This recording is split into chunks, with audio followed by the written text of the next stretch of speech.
कल अपन लोग देख रहे थे रासायनिक अभिक्रिया। आज चैप्टर स्टार्ट कर रहे हैं रासायनिक अभिक्रिया।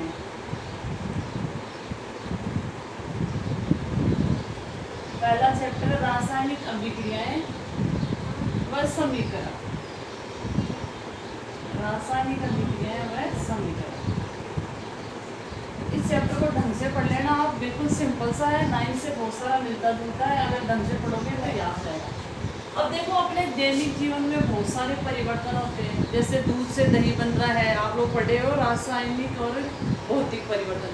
दूध से दही बन गया, सब्जी को पका दिया अपन ने, तो ये सारे किस में आ रहे हैं? आपके रासायनिक अभिक्रियाओं में आ रहे हैं। कुछ रासायनिक अभिक्रियाओं के परिवर्तन ऐसे होते हैं स्पष्ट दिखते हैं, कुछ के आपको नहीं दिखते। तो अपन आज अपना पाठ शुरू करते हैं रासायनिक अभिक्रिया व समीकरण। चैप्टर नंबर 1 है, लेसन नंबर 1 है आपका, पार्ट नंबर 1 है रासायनिक अभिक्रियाएं और समीकरण। अब देखो रासायनिक अभिक्रियाएं, कल भी मैंने एग्जाम्पल दिया था आपको। अपन क्या लेते हैं? मैग्नीशियम का तार लेते हैं। मैग्नीशियम का क्या लेते हैं अपन? एक तार लेते हैं। आपको पता है मैग्नीशियम का सूत्र क्या होता है? आपका Mg होता है।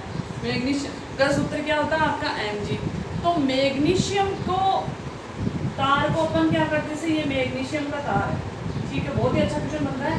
मैग्नीशियम के तार को आपने रेक्जिन से क्या किया? साफ किया। क्यों किया? ये क्वेश्चन आता है कि मैग्नीशियम के तार को, आपके जो ब्लू वाले क्वेश्चन है वहाँ हो सकता है ये दिया हुआ हो। तो मैग्नीशियम के तार को लिया, उसको अपन ने रेक्जिन पेपर से क्यों साफ किया? क्यों किया? क्योंकि उस पर और कुछ लगा हुआ हो सकता है। तो जब वो ऑक्सीजन से अभिक्रिया करेगा तो मैग्नीशियम का ऑक्साइड ना बन के कुछ और बन सकता है। इसलिए क्या किया अपन ने? उस वायर को क्या किया? आपका साफ किया या क्लियर किया। अब देखो मैग्नीशियम के तार को अपन क्या करते हैं? गर्म करते हैं। मैग्नीशियम का तार लिया, उसको क्या किया आपने? गर्म किया। अब आपको पता है जलने में कौन सी गैस सहायक है? ऑक्सीजन। जलाने में कौन सी गैस सहायक होती है? ऑक्सीजन। तो जैसे मैग्नीशियम के तार को आपने गर्म किया तो क्या बन गया? मैग्नीशियम का ऑक्साइड। Magnesium oxide. तो ध्यान रखना, ये कौन है आपका? मैग्नीशियम, ठीक है। ये कौन है आपकी? ऑक्सीजन। ये फॉर्मूले आपको याद होनी ही चाहिए, ठीक है। और ये कौन बन गया? Magnesium oxide. ये क्या बन गया? Magnesium oxide. अब कोई भी रासायनिक अभिक्रिया होती है तो वहाँ कौन से परिवर्तन होंगे? भौतिक परिवर्तन भी होंगे और रासायनिक परिवर्तन भी। Very good. फर्स्ट है आपका भौतिक परिवर्तन। आप लोग पढ़े हो पहले से, फिर से अपन रिकॉल कर लेते हैं भौतिक परिवर्तन। और इस चैप्टर के लास्ट में भी है भौतिक परिवर्तन। देखो भौतिक परिवर्तन से तात्पर्य ये है कि कोई भी पदार्थ है उसकी भौतिक अवस्था परिवर्तित हो जाएगी। जैसे मेरे पास ये मार्कर है, ठीक है, ये कैसा दिख रहा है आपको? सिलेंड्रिकल, बेलनाकार दिख रहा है। अब मैंने क्या किया? इसका कवर हटा दिया तो इसका आकार परिवर्तित हो गया। तो भौतिक परिवर्तन से तात्पर्य है किसी भी पदार्थ का रूप, रंग, आकार परिवर्तित हो सकता है।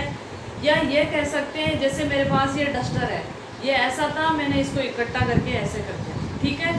तो भौतिक परिवर्तन में क्या होता है? उसका रूप, रंग, आकार परिवर्तित हो सकता है। नए पदार्थ का निर्माण नहीं होता है। नए पदार्थ का निर्माण नहीं होता है, ये ध्यान रखना। अपन इस टॉपिक को डिटेल से पढ़ेंगे विद एग्जाम्पल या उदाहरण के साथ।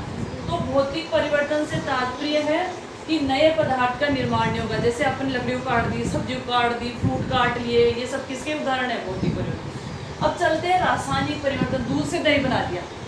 अब आप कुछ भी कर लो, दूध से दही बना दिया, वापस दही से दूध नहीं बना सकते, ठीक है। आपने कागज को जला दिया, लकड़ी को जला दिया, तो वापस वो नहीं बन सकती है। तो कोई भी रासायनिक अभिक्रिया होती है तो उसमें कौन कौन से परिवर्तन होते हैं? भौतिक परिवर्तन।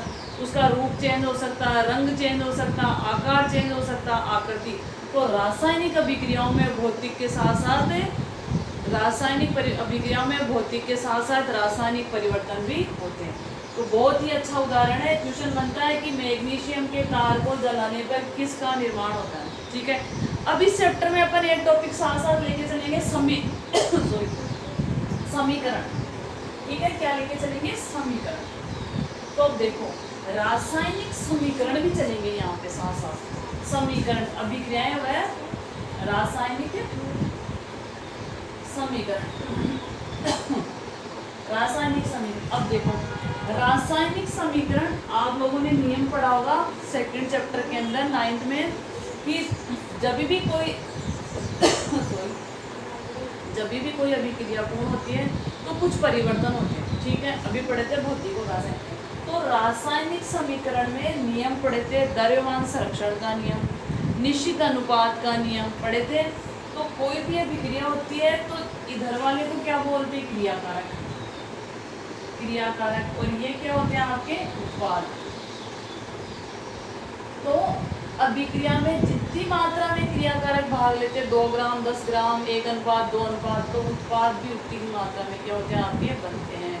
तो रासायनिक अभिक्रिया में जितनी मात्रा में क्रियाकारक बनते भाग लेते हैं उतनी मात्रा में क्या बनते हैं आपके उत्पाद। अब देखो यहाँ क्या है, मैग्नीशियम है, यहाँ ऑक्सीजन है, ऑक्सीजन के 2 अणु है, यहाँ पे 1 अणु है, तो समीकरण संतुलित नहीं है। तो यहाँ पे समीकरण संतुलन का क्वेश्चन भी आपका एक आता। अब देखो मैग्नीशियम, ठीक है, ऑक्सीजन से अभिक्रिया करा और क्या बना लिया, मैग्नीशियम ऑक्साइड। ये समीकरण संतुलित नहीं है क्योंकि यहाँ पे 2 है। अब मैंने पढ़ाया था आप लोगों को, या आप लोगों ने पढ़ा होगा कि समीकरण संतुलित करने के लिए किसी उचित नंबर से गुणा करेंगे अपन। 1/2 से नहीं कर सकते, 1/4 से नहीं कर सकते, यहाँ नहीं लगा सकते, स्क्वायर नहीं लगा सकते, कहाँ लगाएंगे इसमें पार्ट। तो अगर मैं यहाँ 2 लगा दूँ, ये भी 2 है, ये भी 2, पर इधर अनबैलेंस है, तो मैंने क्या कर दिया 2mgo, मतलब ये समीकरण कैसी है आपकी संतुलन। तो ये काम भी अपन को साथ साथ करना पड़ेगा और इस विधि को बोलते हैं निरूपण विधि, हिट और ट्राई, ठीक है।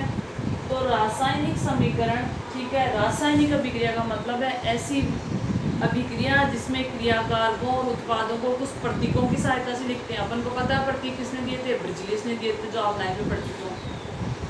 ब्रिजलिस ने क्या किया, डाल्टन ने पहले ऐसे प्रतीक दिए थे जिनको याद करना बड़ा कठिन था। फिर ब्रिजलिस ने क्या किया, ऐसे प्रतीक दिए जैसे आपके मैग्नीशियम का Mg लिख दिया, ऑक्सीजन का O2 लिख दिया।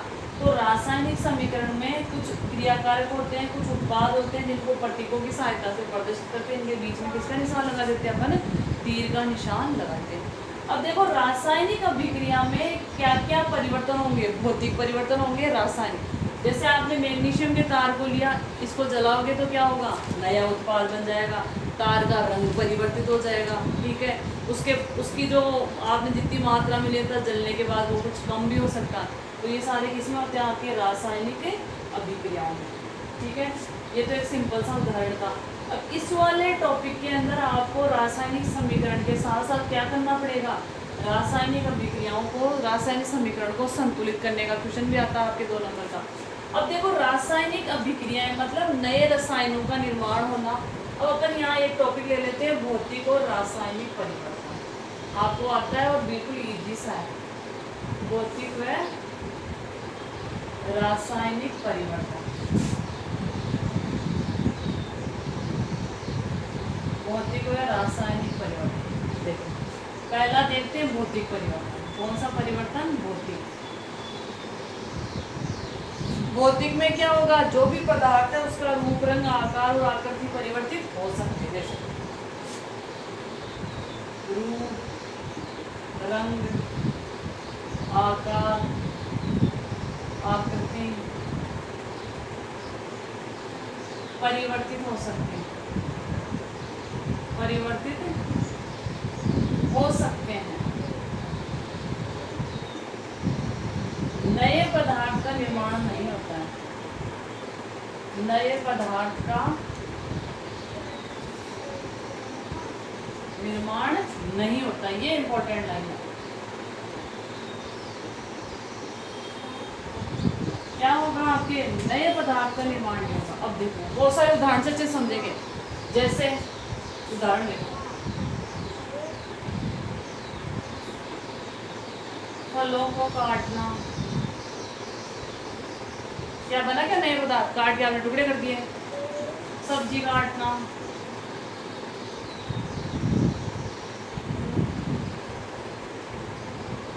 पेड़ों को काटना,